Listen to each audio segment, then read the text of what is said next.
Hello বন্ধুরা, welcome back to my channel আড্ডায় রূপালি। আশা করি আপনারা সবাই খুব খুব ভালো আছেন, সুস্থ আছেন। আর আমিও এখন আগের তুলনায় অনেকটাই ভালো আছি। আর সেই সাথে আমি রূপালি চলে আসলাম মুচমুচে ঢ্যাঁড়স ভাজার রেসিপি নিয়ে। তো আশা করি আপনাদের রেসিপিটি ভালো লাগবে। যদি ভালো লেগে থাকে তো অবশ্যই ফট করে আমার ভিডিওতে একটা লাইক দিয়ে দিবেন। আর বন্ধুরা, এই রেসিপিটি করার জন্য অবশ্যই ঢ্যাঁড়স লাগবে। আমি এখানে 1 পোয়া ঢ্যাঁড়স নিয়ে ভালো করে ধুয়ে নিয়েছি। ঢ্যাঁড়স কিন্তু সব সময় কাটার আগেই ধুতে লাগে, তা না হলে কেমন যেন একটা বিজলা বিজলা করে। তো এটা সবাই জানে, তবুও আমি বলে দিলাম। তো বন্ধুরা, এই যে ঢ্যাঁড়সগুলোকে এখন আমি ঠিক এইভাবে কেটে নিব। প্রথমে লম্বা লম্বি করে 2 টুকরা করব, তারপরে আবার এইভাবে লম্বা লম্বি করে 2 টুকরা করব। তো প্রতিটা ঢ্যাঁড়সের থেকে 4টে টুকরা বেরোবে। তো বন্ধুরা, এইভাবেই আমি সমস্ত ঢ্যাঁড়সগুলো কেটে নিচ্ছি। আর আজকের ভিডিওটা খুবই ছোট ভিডিও, তো বন্ধুদের কাছে আমার বিশেষভাবে অনুরোধ সকলে যাতে গোটা ভিডিওটা দেখে এবং দেখে নিয়ে একটা সুন্দর কমেন্ট করবেন। আর সেই সাথে লাইক দিতে কিন্তু অবশ্যই আপনারা কেউ ভুলবেন না।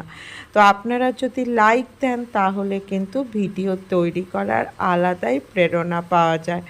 তো এই যে এইভাবে আমি সমস্ত ঢ্যাঁড়সগুলোই কেটে নিচ্ছি। আর মোটামুটি আমার ঢ্যাঁড়স সব কাটার পথে। আর বন্ধুরা, এইভাবে যদি মুচমুচে ঢ্যাঁড়সের ফ্রাই করা যায় তাহলে কিন্তু যে ঢ্যাঁড়স খায় না সেও ঢ্যাঁড়স খাবে। আর এই যে আমি ঠিক এইভাবে ঢ্যাঁড়সগুলো সব কেটে নিয়েছি। তো এখন আমি এর মধ্যে কিছু জিনিস মিশাবো। তো প্রথমেই আমি দিয়ে দিলাম 2 চামচ বেসন। আর সেই সাথে আমি দিয়ে দিচ্ছি হচ্ছে 2 চামচ কর্নফ্লাওয়ার। ইচ্ছা করলে আপনারা চালের গুঁড়াও দিতে পারেন কর্নফ্লাওয়ারের জায়গায়।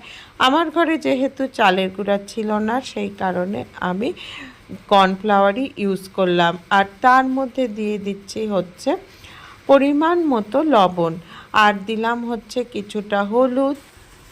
এই ক্ষেত্রে আপনারা শুকনো লঙ্কার গুঁড়োও ব্যবহার করতে পারেন। আর এখন আমি দিলাম হচ্ছে কিছুটা গোলমরিচের গুঁড়ো। আর যদি শুকনা লঙ্কার গুঁড়ো ব্যবহার করেন তাহলে গোলমরিচের গুঁড়ো দেওয়ার প্রয়োজন নাই, বেশি ঝাল হয়ে যাবে।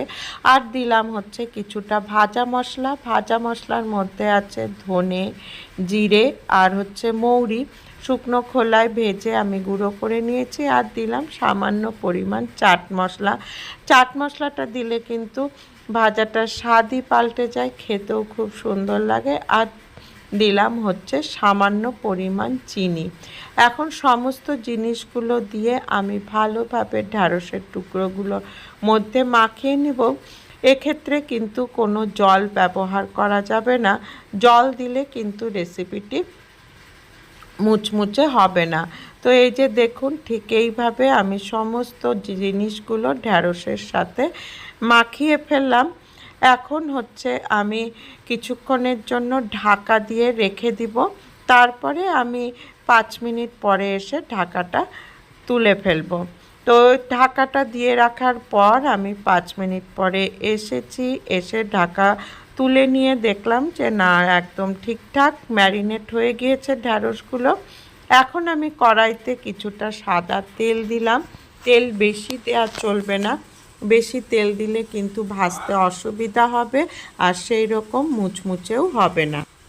অল্প তেল দিয়ে আস্তে আস্তে অনেকক্ষণ ধরে ভাজতে হবে, তাহলেই কিন্তু ঢ্যাঁড়সগুলো মুচমুচে হবে এবং বেশ ভালো মুচমুচে হয়, খেতেও কিন্তু খুব সুন্দর লাগে। ডাল ভাত দিয়ে এই ভাজা যদি খাওয়া যায় আর কিচ্ছু লাগে না, এই দিয়েই কিন্তু 1 থালা ভাত খাওয়া হয়ে যায়। আবার গরম ভাতের সাথে ঘি মাখিয়ে তার সাথে যদি এই ভাজা দিয়ে খাওয়া যায় তাহলেও কিন্তু প্রচণ্ড সুস্বাদু লাগে। আমি তো ভাজার পরে বেশ অনেকগুলো ভাজাই শুধু শুধু খেয়ে নিয়েছি, কারণ খেতে এত সুন্দর লেগেছিল। আর এই যে দেখুন, ঢ্যাঁড়সের মুচমুচে ভাজা কমপ্লিট। আমি ছোট্ট একটি রেসিপি আপনাদের সাথে শেয়ার করলাম, আশা করি আপনাদের ভালো লাগবে। তো যদি ভালো লেগে থাকে তো অবশ্যই বাড়িতে একবার ট্রাই করে দেখবেন। যারা এই ভাজাটা করতে জানেন তাদের তো আমার কিছু বলার নেই, যারা এই ভাজাটি কখনো করে খাননি অবশ্যই কিন্তু একবার করে দেখবেন। তো আজকের মতো বিদায় নিচ্ছি, ধন্যবাদ, টাটা।